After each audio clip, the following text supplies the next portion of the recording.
Hello ladies and gentlemen, welcome back to Hello Dave. We're down with Astronomy. First of all, you might notice a little change in the scenery back here. If you've been following my stories on the YouTube community page, you'll know that I've been building the Lego shuttle. I'll show it off doing the live stream tomorrow, so if you come by there, I'll show it. It's a really cool mod, really happy with it. But let's dive into today's news, and we're going to start with Elite Dangerous. Of course, last week we got update 7. With that, we got a number of changes and rebalancing to on-foot conflict zones, where we got these new turrets that were meant to be a deterrent to get ships away from the conflict zones, the on-foot conflict zones, to just sit up there and shoot missiles for days. And they're definitely doing that very, very effectively. Even my Cucumber build, which is a highly engineered corvette, that will take a significant amount of damage, and even after a few seconds close to those guns in a high intensity zone, the ship will begin to overheat so badly that I will quickly have weapon malfunctions left and right.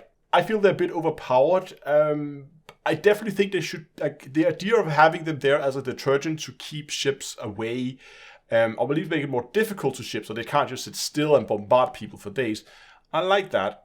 But I would like it to be something where you could also go in the medium ship, since I feel like medium ships would be a really fun choice to bring for planet-side conflict zones in ships because of the better maneuverability of the ships in general. And I would also really like to see some changes to the balancing so that you could potentially, if you wanted to invest the time, go and take them down. As it stands right now, they are next to impossible to kill from the air, and it is super awkward having to go down on the surface to take them out on your own if you are playing solo, because your ship will disappear when you go out. There's a lot of gameplay around that, at least from the solo perspective, that needs to be addressed, I think. But as I also mentioned in the previous Hello Dave, I wasn't expecting them to get everything on the conflict zones right here in the first go. There's going to be balancing passes, and hopefully they will look at the feedback and they're going to make changes in the coming updates. There is a much more severe issue, and that is that after update 7, especially planet-side and conflict zones have seen a significant reduction in performance. And it seems to be like a initial load thing, because I feel like once you've been there for a few minutes, it kind of settles into something that was close to what it was before. But the first couple of minutes in the conflict zones are super stuttery, to the point where I've had the game completely freeze for a couple of seconds, which in a high intensity conflict zones is absolutely crucial. I've died a few times to that, where I run up towards an NPC thinking I got the jump on them, only to have the whole game completely freeze up. Nothing I could do. Once the game unfroze, I found myself dead on the ground. That is just, I don't know what they've done, but it seems to be something that only happens at the beginning. So I think it's something it's loading in that just causes the game to completely crash. Basically, it crashes, it just locks up for a few seconds. I don't know what they've done, but I really hope there's going to be a high priority thing to fix, because as it is right now, you basically, it's one of those things you can work around it, where you have to be prepared and spend the first couple of minutes in the zone just, running around the perimeter, making sure you've loaded everything in and something. But it's just one of those things that you wouldn't expect from a finished game. Now, I'm afraid I have some really bad news, and that is that Dr. K. Ross has announced on her Twitter page that she will be leaving Frontier. If you don't know who Dr. K. Ross is, she is the brain behind the Stellar Forge. That is the software that generates the stars and the planets. So, behind the scenes, Frontier does not have all 4 billion star systems fully generated with planets and maps and textures and everything. That would be way too much data to handle. So what happens is the first person that jumps into a system, once you have that initial jump in to a new system that's undiscovered, the Stellar Forge goes in and it then predicts based on the star type and the position in the galaxy, and it takes like a whole lot of things into consideration.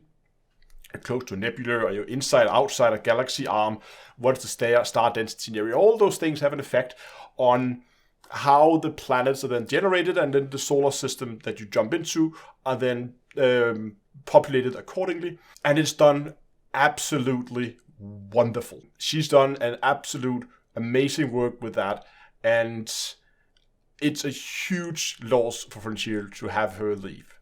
She's been an absolute cornerstone in Elite, and having that Stellar Forge, I think, was the thing that have made Elite stand out even today from all other space sims out there.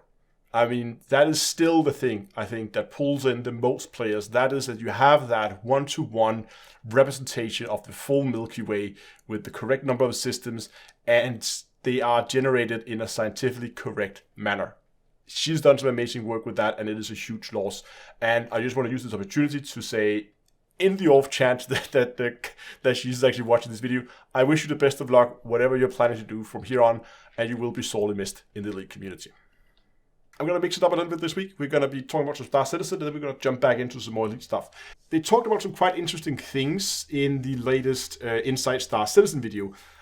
There were a lot of different topics. They went over some of the, again, status on different ships. How are they? What are the developing status on new upcoming ships? All that stuff. But the thing that I found the most interesting was mining gadgets. Now, what mining gadgets is essentially like the modules, like the modules you can fit inside your mining lasers that allow them to either be better at mining unstable rocks, or they give them more power, or they give them whatever. These mining gadgets, I believe, kind of work the same as these modules you slot in, but instead of this being a module that you fit inside the mining laser when you're on a station, these are portable modules that you can go out of your ship in EVA and physically mount to the side of the rock, and then you can use that to gain an advantage when you're mining.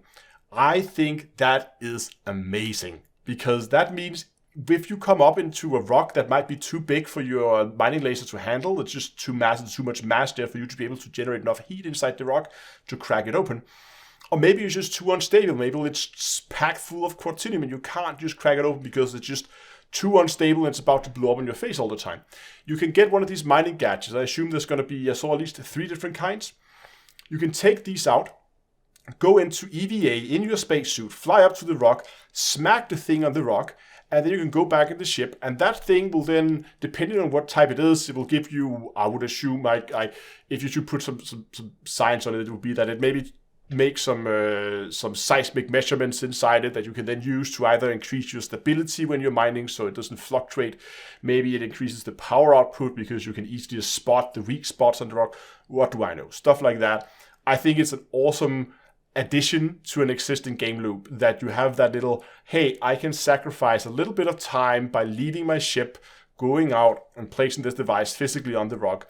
And I would assume that thing is then destroyed when the rock eventually cracks itself open and blasts into multiple pieces. But so it's probably going to be a consumable item, but I think it's an awesome addition because having EVA being part of the usual gameplay, I think is super cool. It adds a little bit more, I think, maybe not necessarily danger, but it adds that little, you have to leave the comfort of your ship. You can't just with you out in EVA, you're super exposed. If somebody finds you when you're flying around out there, you're going to be in a whole lot of trouble because they could, if they attack your ship, it's going to take you a while to EVA back to your ship before you can get in, get the engines fired up, and you'll probably be dead before that. And, well, if you're unlucky, you're inside the ship when it blows up. If not, well, then you're also unlucky because now you're EVAing around in space in the middle of nowhere with only a wreck to keep you company. But regardless, I think that's an awesome addition to an existing game loop, and I'm very much looking forward to those. I want to introduce a new topic into Hello Dave. This is going to be on a test phase. We're going to try it out for a few weeks, see how it goes. If it's something you guys like, I'll keep it. If not, it'll probably go away again. So we're testing this out right now. And that is, I'm going to do a Terra-Ex update every week. Now, if you're not familiar who Terra-Ex or Terra-Ex Astrocorp is, this is our in-game faction in Elite. Because this is the first time it's going to be in Hello Dave, I'm just going to give a quick introduction.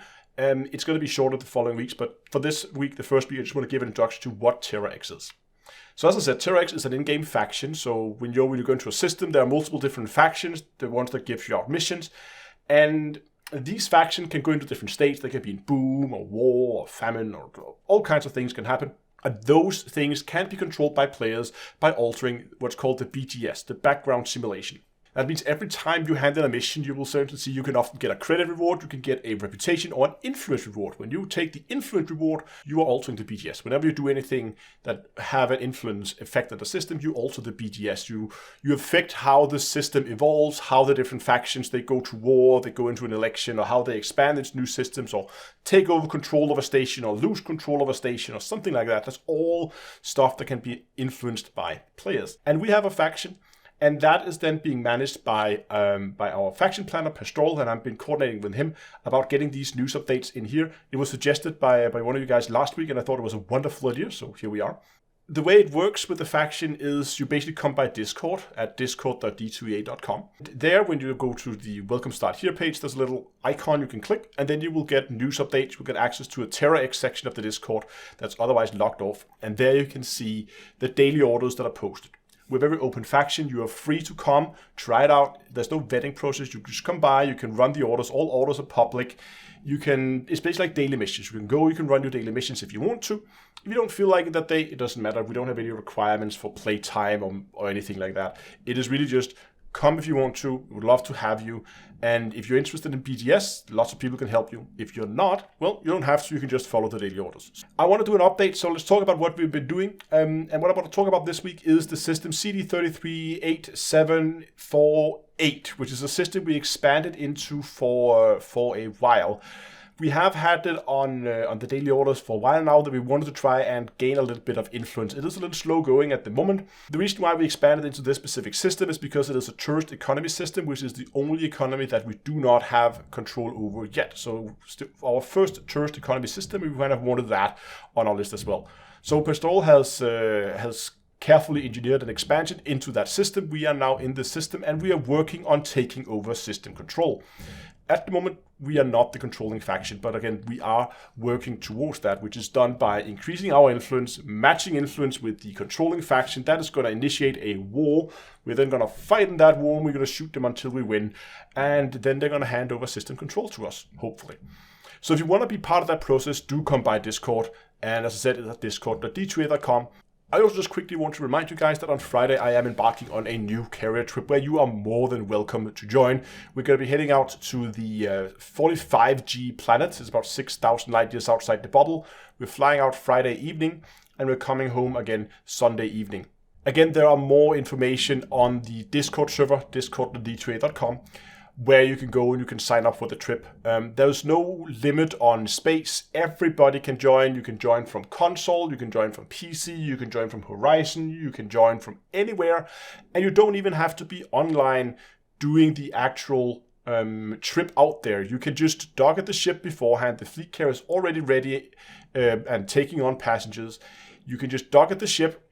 And if you're then logging in, even after the trip we've flown out there, you can then just disembark, you can fly around, play around on the planet over the weekend, and just make sure you're docked before we fly back. Again, you don't have to be online doing the actual transit to and from the destination. So it is very, very convenient, and if you have no other plans in that weekend, I highly recommend you come by and have a blast with the rest of us out in deep space for a few days.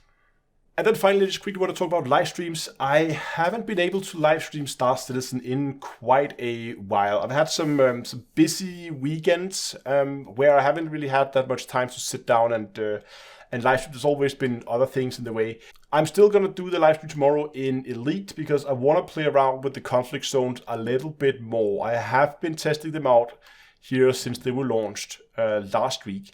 But I want to test out a little bit more. If you remember a while back, we theory crafted some ships, and I can already see now that some of the assumptions we made were completely wrong, and we need to rethink a lot of things. But I need to go in and I want to test a few things, both for the on-foot side of it, but also for the ship side of it. Maybe discuss different types of weapons, try out different types of weapons, see kind of what works, what doesn't.